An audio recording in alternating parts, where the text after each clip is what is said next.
नमस्कार, स्वागत है आप सबका एक बार फिर से मेरे YouTube चैनल जय हिंद पर। और आज हम बात करने जा रहे हैं दुनिया के सबसे गरीब राष्ट्रपति के बारे में।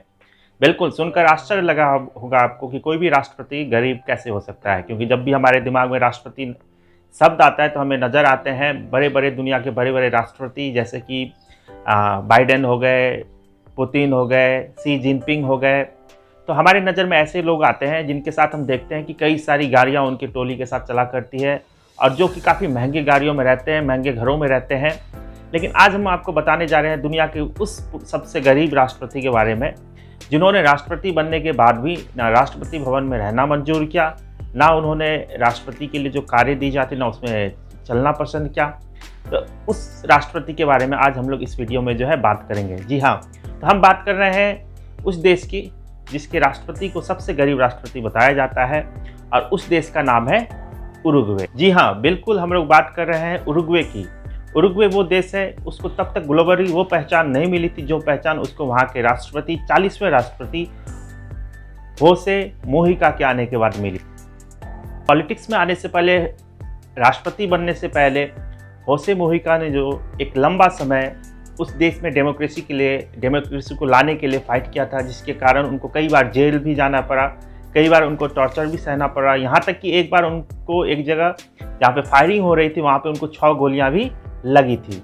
लेकिन इस सब के बावजूद ये सारी चीज़ें भी इनको अपने मकसद से नहीं हटा पाई।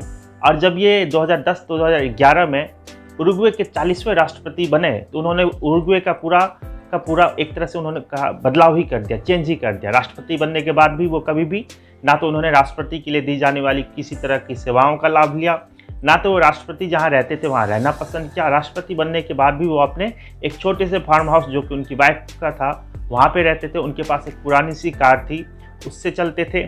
उनका ऐसा मानना था कि जो नेता होते हैं वो लोगों की सेवा करने के लिए होते हैं, ना कि खुद की सेवा करवाने के लिए होते हैं। यहाँ तक कि जब उनको री इलेक्शन यानी जब उनका टर्म पूरा हुआ, उनको फिर से इलेक्शन में आना था तो उन्होंने मना कर दिया। उनका ऐसा मानना था कि ये चांस हर किसी को मिलना चाहिए, क्योंकि अगर एक ही व्यक्ति बार बार उस सीट पे बैठेगा तो हो सकता है उससे कुछ गलतियां होंगी जो उसे पता भी नहीं चलेगा। इसलिए ऐसा होना ज़रूरी है और ये बदलते रहना ज़रूरी है। एक टर्म के बाद दूसरे टर्म में जाने के लिए वो तैयार नहीं हुए, और आज भी वो उस देश में एक सीनेटर के रूप में काम करते हैं। उरुग्वे वह देश है जिसका राष्ट्रगान दुनिया का सबसे लंबा राष्ट्रगान है। साथ ही साथ जो फुटबॉल वर्ल्ड कप सबसे पहले जो हुआ था वो उरुग्वे में ही हुआ था।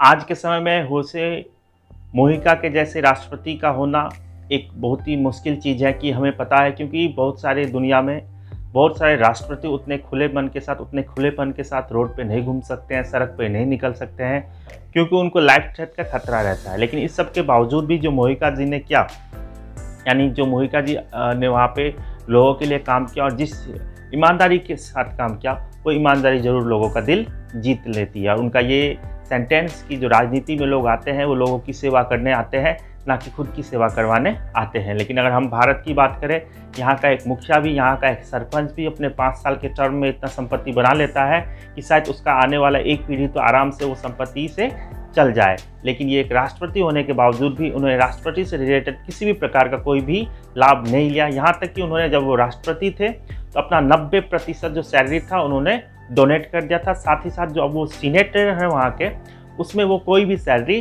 वहाँ नहीं लेते हैं, क्योंकि उनका सीधा सा मानना है क्योंकि जो नेता होते हैं वो लोगों की सेवा करने के लिए होते हैं, ना कि खुद की सेवा करवाने के लिए होते हैं। तो कैसा लगा आपको ये वीडियो, एक बार कमेंट करके ज़रूर बताइएगा। मिलते हैं कल आपसे एक बार फिर नए वीडियो के साथ। तब तक के लिए जय हिंद, वंदे मातरम।